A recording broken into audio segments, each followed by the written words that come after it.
हो गया? बड़ा है फिगर। जीव विज्ञान का लेसन 1 है, जिसका नाम है, एक लेसन का नाम है लाइफ प्रोसेस, इसको जैव प्रक्रम कहते हैं। सबसे पहले इसके बारे में ये जानेंगे कि जैव प्रक्रम क्या होता है। बहुत ऐसे टीचर हैं कि डायरेक्ट सिलेबस को स्टार्ट कर देते हैं। पहले हम लोग को इसके बारे में समझे कि जैव प्रक्रम का मतलब क्या होता है। ये टॉपिक, इसको समझने के लिए सबसे पहले 1 नंबर में हम लोग को ये दिमाग लगाना है। हम ये लिख रहे हैं यहाँ पे जीवन अवधि। जीवन अवधि क्या होता है, ध्यान से समझिए। देखिए, जीवन अवधि का मतलब होता है किसी सजीव का जन्म से लेकर मृत्यु तक, किसी सजीव का जन्म से लेकर मृत्यु तक की सभी क्रियाओं को जीवन अवधि कहते हैं। किसी सजीव का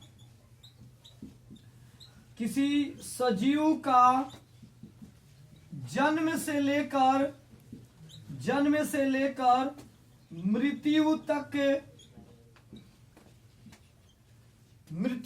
के उन सारी क्रियाएं जो सजीव करता है, जन्म से लेकर मृत्यु तक के उन सभी क्रियाओं को जीवन अवधि कहते हैं। हम लोग प्रत्येक टॉपिक को समझेंगे और समझकर उसको दिमाग पे रखेंगे उस टॉपिक को।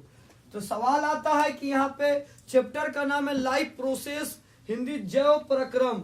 हम लोग जैव प्रक्रम अभी नहीं पढ़ के पहले ये पता करेंगे कि जीवन अवधि क्या होता है। बायोलॉजी पढ़ना, बायोलॉजी का मतलब होता है जीवन के बारे में। बायोलॉजी का मतलब है, जीव विज्ञान का मतलब है जीवन। जीवन का मतलब जीवन अवधि। तो पूछा जाए जीवन अवधि क्या होता है, तो किसी सजीव का जन्म से लेकर मृत्यु तक उन सारी क्रियाएं जो क्रिया करता है, उन सभी क्रियाओं को जीवन अवधि कहते हैं। तो हम लोगों ने अभी क्लास किया जीवन अवधि के बारे में। अब कोई सोचेगा कि कौन सी क्रिया करता है सजीव, वो सजीव कौन सी क्रियाएं करता है। तो सजीव की क्रियाएं जो होती हैं, उन क्रिया को लक्षण कहते हैं। उन सभी क्रियाओं को लक्षण कहते हैं। दिख रहा है यहाँ पे, उन सभी क्रियाओं को लक्षण कहते हैं। सजीव जन्म से लेकर मृत्यु तक जो कार्य करता है उसको जीवन अवधि कहते हैं। अब पूछा जाए जो कार्य कर रहा है वो कौन सी कार्य, उस कार्य को लक्षण कहते हैं। उस कार्य को लक्षण, देखिए सजीव का लक्षण क्या आ रहा है। सजीव का लक्षण में हम डाल रहे हैं, यहाँ पे लिख रहे हैं सबसे पहले हम यहाँ लिख रहे हैं श्वसन। बोलना नहीं है बीच में। श्वसन के बाद वृद्धि, फिर हमने लिखा गति, फिर हमने लिखा पोषण, फिर हमने लिखा उसके बाद आपका उत्सर्जन, फिर हमने लिखा नियंत्रण या समन्वयन लिखा हमने, नियंत्रण एवं समन्वयन। फिर हमने लिखा अनुकूलन, फिर हमने लिखा लास्ट में प्रजनन। दिख रहा है फ्रेश एकदम। तो प्रजनन का एक और नाम होता है जनन बोलते हैं। प्रजनन को एक और बोलते हैं जनन। चलिए बालक बोर्ड पे देख रहे हैं। तो हम लोग अभी पढ़ रहे हैं बायोलॉजी का क्लास 10th क्लास का बायोलॉजी का फर्स्ट चैप्टर है। हम लोग का फर्स्ट चैप्टर है लाइफ प्रोसेस, जैव प्रक्रम। हम लोग जैव प्रक्रम पढ़ने के पहले ये पढ़ेंगे कि जीवन अवधि क्या होता है। कोई पूछे जीवन अवधि क्यों पढ़े, क्योंकि जीव विज्ञान का मतलब होता है जीवन। भाई किसका जीवन, सजीव का जीवन। जीव विज्ञान का अर्थ है जीवन। तो किसका जीवन, सजीव का जीवन। तो सजीव का जीवन क्या है उसको समझाइए। तो सजीव का जीवन जन्म से लेकर मृत्यु तक उन सारी क्रियाओं को जीवन अवधि कहते हैं। अब आता है कि क्रिया क्या होता है, तो क्रिया का मतलब लक्षण होता है। सजीव कौन कौन लक्षण है, सजीव के माने हम सजीव हैं, मेरे अंदर कौन सा लक्षण है, कोई जीव जंतु उसके अंदर कौन सा लक्षण है, कोई पेड़ पौधे उसके अंदर कौन सा लक्षण है। प्रकृति ने सभी सजीवों को अलग अलग, प्रत्येक सजीव का अलग अलग लक्षण दिया है, सब अलग अलग कार्य करते हैं, सबके अंदर अलग अलग क्रियाएं होती हैं। हमारे अंदर जो क्रिया होगी वो पेड़ पौधों में नहीं होगी, जो पेड़ पौधे में होगा वो मेरे अंदर नहीं होगी। मेरे अंदर कुछ अलग लक्षण कार्य करेंगे, उनके अंदर कुछ अलग लक्षण कार्य करेंगे, जानवरों के अंदर कुछ अलग लक्षण कार्य करेंगे, सबके अलग अलग कार्य करेंगे, लेकिन लक्षण सब यही होते हैं।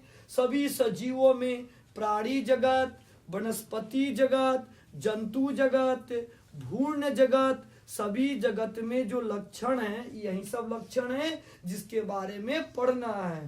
देखिए श्वसन है, सजीवों में श्वसन के लक्षण पाए जाते हैं, वृद्धि के लक्षण पाए जाते हैं, गति के लक्षण पाए जाते हैं, पोषण के लक्षण पाए जाते हैं, उत्सर्जन के लक्षण पाए जाते हैं, नियंत्रण एवं समन्वयन के लक्षण पाए जाते हैं, अनुकूलन के लक्षण पाए जाते हैं, प्रजनन के लक्षण पाए जाते हैं। किसी के मन में एक क्वेश्चन आ रहा होगा कि श्वसन का मतलब, श्वसन का मतलब होता है सांस लेना, ओके का छोड़ना, तो सांस लेना और छोड़ना जो श्वासोच्छ्वास कहलाता है। अभी हम लोग थोड़ा थोड़ा समझेंगे इसके बारे में। श्वसन का मतलब होता है सांस लेना। देखिए पेड़ पौधे भी सांस लेते हैं, जंतु भी सांस लेते हैं, मनुष्य भी सांस लेते हैं, उसको सजीव बोलते हैं। आगे वृद्धि माने बढ़ना, बढ़ना किसी तरह बढ़ना, हमारे शरीर में भी वृद्धि होती है, पेड़ पौधों में भी वृद्धि होती है, जीव जंतु भी बड़े होते हैं। गति, गति माने चलना, हम लोग गति करते हैं, पेड़ पौधों में भी गतियां होती है, उसके जो जड़ होते हैं ना वो भी आगे बढ़ते हैं, आगे बढ़ेंगे। जब उसकी लंबाई बढ़ेगी तो वो एक तरह से गति कर रहे हैं, ताना बढ़ेगी, ताना भी आगे गति कर रहे हैं। गति माने चलना ही नहीं होता है, थोड़ा सा बढ़ना भी होता है, उनकी शाखाएं बड़ी होती हैं। पोषण, भोजन करना, जो पेड़ पौधे होते हैं वो पोषण करते हैं, मनुष्य भी पोषण करता है, जीव जंतु भी पोषण करते हैं। पेड़ पौधे जो पोषण करते हैं उसको हम स्वपोषी बोलते हैं, लेकिन मनुष्य जो पोषण करता है उसको परपोषी बोलता है, जीव जंतु भी जो पोषण करता है उसको परपोषी कहते हैं। अब आता है उत्सर्जन, हमारे शरीर से खराब पदार्थों का निकलना। पेड़ पौधों में भी उत्सर्जन होता है, मनुष्य में भी उत्सर्जन होता है, जीव जंतु में भी उत्सर्जन होता है। पसीना बोलते हैं, मल मूत्र बोलते हैं, ये उत्सर्जन की क्रियाएं हो गई। आगे आता है नियंत्रण एवं समन्वयन। नियंत्रण का मतलब नियंत्रित करना, समन्वयन करना। इसमें आपका आएगा मानव मस्तिष्क के बारे में आ जाएंगे, न्यूरॉन के बारे में आ जाएंगे। मानव नियंत्रण करना, इसको कंट्रोल करना जिसको बोलते हैं, यह भी एक लक्षण है सजीव का। अनुकूलन, अनुकूलन का मतलब अनुकूलित होना। ठंड में, गर्मी में, बरसात में सजीव कैसे अनुकूलन करते हैं उसके बारे में समझना है। आगे आता है प्रजनन, प्रजनन को बोलते हैं जनन। पेड़ पौधे कैसे प्रजनन करते हैं, मनुष्य कैसे प्रजनन करता है, जीव जंतु कैसे प्रजनन करते हैं। प्रजनन का मतलब अपनी संतति को जन्म कैसे देते हैं। पेड़ पौधे कैसे संतति पैदा करते हैं, मनुष्य कैसे पैदा करते हैं, जीव जंतु कैसे संतति को जन्म देते हैं, इसके बारे में पढ़ना है। प्रजनन या इसको हम जनन बोलते हैं। ये बायोलॉजी है बाबू। फर्स्ट लेसन को आपको आज इंट्रोडक्शन दिया गया, समझाया गया। इसके बाद अब आएंगे हम लोग टॉपिक पे, जीव विज्ञान क्या होता है, जीव विज्ञान कितने भागों में बांटे गए हैं उसके बारे में समझने के लिए स्टार्ट करेंगे। आप इसको स्टॉप करिएगा। चलिए आगे देखते हैं हम लोग क्लास के लिए। देखिए हम लोग बायोलॉजी में, जीव विज्ञान में हम लोग अभी क्लास किए हैं कि जीव विज्ञान में सबसे पहले 10th क्लास का चैप्टर का नाम है लाइफ प्रोसेस। लाइफ प्रोसेस में सबसे पहले हम लोग जीवन अवधि के बारे में पढ़े हैं कि जीवन अवधि क्या होता है, उसके बारे में समझें। अब हम लोग आगे ये समझेंगे कि बायोलॉजी जो हम लोग ये शब्द लिखे हैं जीव विज्ञान, इस शब्द के बारे में पहले समझेंगे। तो बायोलॉजी को दो भागों में बांटा गया, एक बायोस में डाला गया, एक लोगोस में डाला गया। ध्यान देंगे बाबू। बायोस का मतलब होता है, जीव विज्ञान को दो शब्दों में बांटा गया, एक बायोस एक लोगोस। ये बायोस जो शब्द है ये लैटिन भाषा का शब्द है, लैटिन भाषा का शब्द है। ये भाषा जो है ना लैटिन भाषा, ये प्राचीन समय में जो विदेश, जो एशिया यूरोप का जो देश है, एशिया यूरोप का जो देश है, वहां से ये भाषा वहां से निकली हुई है। ठीक है, याद रखना। ये लैटिन शब्द जो है, ये शब्द ये उसी देश से, एशिया यूरोप शब्द देश के शब्दों से ये भाषा निकली हुई है। तो जीव विज्ञान दो शब्दों से मिलकर बना है, बायोस और लोगोस। बायोस का अर्थ होता है, इसका अर्थ होता है सजीव बोलते हैं, सजीव, जिसको इंग्लिश में लिविंग थिंग्स बोलते हैं। और लोगोस का मतलब होता है अध्ययन करना। लोगोस का अर्थ होता है, लोगोस का अर्थ अध्ययन करना बोलते हैं, अध्ययन करना। इसको इंग्लिश में बोलते हैं टू स्टडी बोलते हैं, टू स्टडी। यानी जहां सजीव का अध्ययन किया जाए, सजीव के बारे में पढ़ा जाए, उसको हम बायोलॉजी शब्द बोलते हैं या जीव विज्ञान कहते हैं। सजीव का अध्ययन किया जाए उसे हम बायोलॉजी कहते हैं या जीव विज्ञान कहते हैं। और आपको यह भी बताया गया है कि जीव विज्ञान जो शब्द है, जीव विज्ञान शब्द दो वैज्ञानिक लैमार्क और ट्रेविरेनस, लैमार्क और ट्रेविरेनस नाम के दो आदमी ने जीव विज्ञान शब्द दिया था सबसे पहले। ऑब्जेक्टिव में क्वेश्चन आया है, 10th में कई बार पूछा हुआ है क्वेश्चन ये कि जीव विज्ञान शब्द किस वैज्ञानिक ने दिया था, तो बोलेंगे लैमार्क और ट्रेविरेनस ने जीव विज्ञान शब्द दिया था। अब आगे क्वेश्चन आता है कि जीव विज्ञान कितने भागों में बटा हुआ है। ऐसे जीव विज्ञान को दो भागों में बांटा गया है, लेकिन इसका जो प्रकार होता है ना, कई प्रकार होते हैं, इसका कई प्रकार के होते हैं ये। लेकिन जीव विज्ञान को दो भागों में बांटा गया है, जिसको देखते हैं, याद दिख रहा। तो जीव विज्ञान को दो भागों में बांटे गए हैं। एक का नाम आता है, एक आता है वनस्पति विज्ञान, जिसको बोटनी बोलते हैं। और दूसरा आता है प्राणी विज्ञान, या इसको जंतु विज्ञान बोलते हैं, प्राणी या जंतु विज्ञान, जिसको जूलॉजी बोलते हैं। तो जीव विज्ञान को दो भागों में बांटा गया, एक आता है वनस्पति विज्ञान, एक आता है प्राणी विज्ञान। वनस्पति विज्ञान को बोटनी कहते हैं और इसको जूलॉजी बोलते हैं। जूलॉजी के अब पूछा जाएगा आपसे कि ये बताइए, तो समझ में आ गया कि ये शब्द तो लैमार्क और ट्रेविरेनस ने दिया था, लेकिन इसके जनक कौन थे, जिसको फादर बोलते हैं, फादर ऑफ बायोलॉजी। तो इसके फादर ऑफ बायोलॉजी अरस्तु हैं, जिसको अरिस्टोटल भी कहा जाता है, अरिस्टोटल भी कहते हैं। जीव विज्ञान के जो जनक हैं ये अरस्तु हैं। आपको हिस्ट्री में पढ़ाएंगे अरस्तु के बारे में बहुत अच्छे से। अरस्तु जो था वो सिकंदर का महामंत्री था, प्रधानमंत्री था। वो सिकंदर जो विश्व विजेता था उसका ये प्रधानमंत्री था, महामंत्री था ये अरस्तु। और ये जो था ना, युद्ध में भी बहुत अच्छा दिमाग था इसके पास। और ये जीव जंतु के बारे में, वनस्पति के बारे में, ये इसकी इंटरेस्टिंग, इनके अंदर रुचि बहुत ज्यादा थी। ये पेड़ पौधों, जीव जंतु के बारे में खोज जांच पड़ताल करने में बहुत इनको मन लगता था ये। तो जीव विज्ञान के जनक जो हैं इनको अरस्तु बोलते हैं, अरिस्टोटल बोलते हैं। लेकिन यहाँ आता वनस्पति विज्ञान के पूछा जाए जनक क्या होते हैं, इसको बोलते हैं थियोफ्रेस्टस।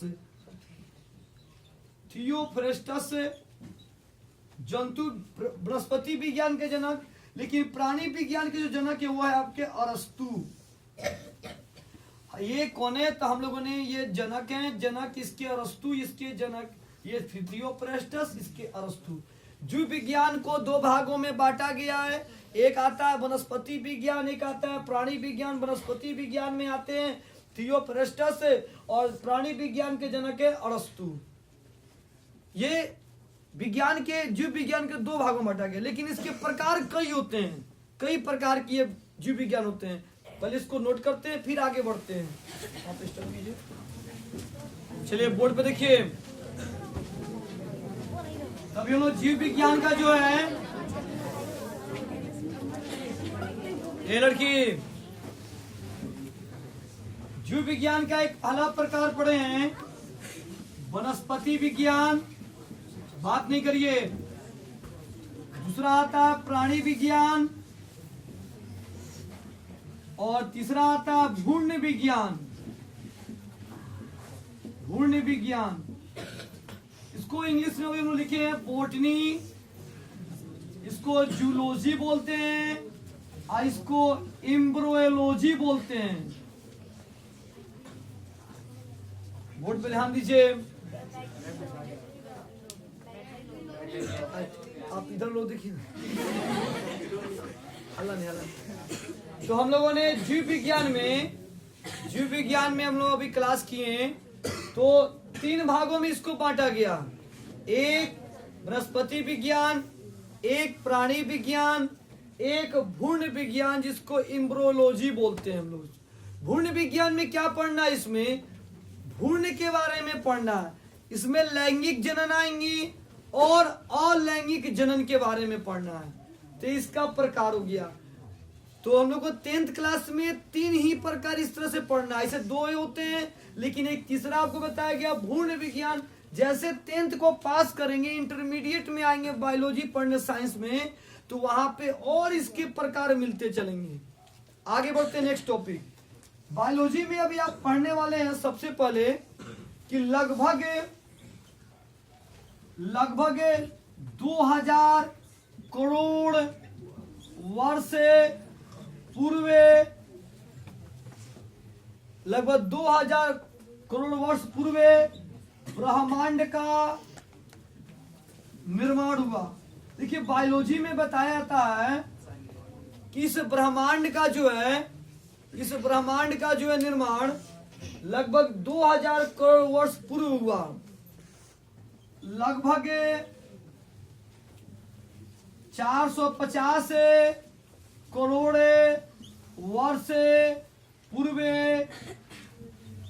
पृथ्वी का जन्म हुआ। लगभग 200 करोड़ वर्ष पूर्व पृथ्वी पर जीवन आए।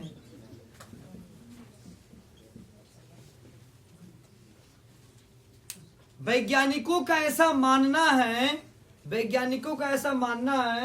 कि 2000 करोड़ वर्ष पूर्व ब्रह्मांड का निर्माण हुआ, 450 करोड़ वर्ष पूर्व पृथ्वी का जन्म हुआ, विकसित हुआ पृथ्वी, और 200 करोड़ वर्ष पूर्व पृथ्वी पे जीवन आया, जिसमें बायोलॉजी के अनुसार से एक कोशिक वाले जीव आए।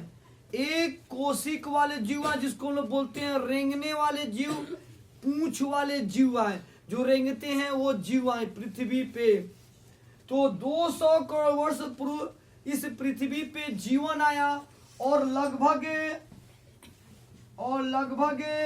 1.5 करोड़ वर्ष पूर्व इस पृथ्वी पर कपी बंदर आए।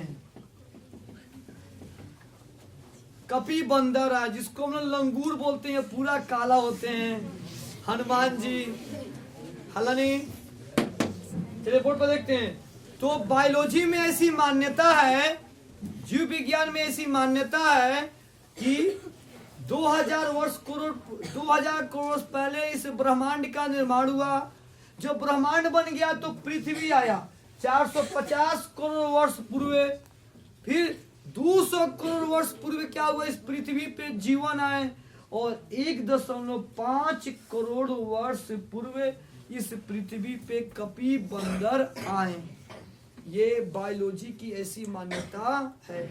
लेकिन 200 करोड़ वर्ष पूर्व पे एक एक पूंछ वाले जीव, रेंगने वाले, जिसको रेंगने वाले, एक कोशिका वाले, कोशिक वाले जीव की उत्पत्ति हुई।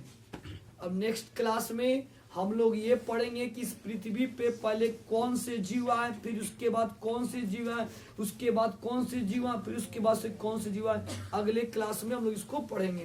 क्लास स्टॉप होता है बायोलॉजी, स्टार्ट कीजिए इसको, फाइनल स्टॉप कीजिए।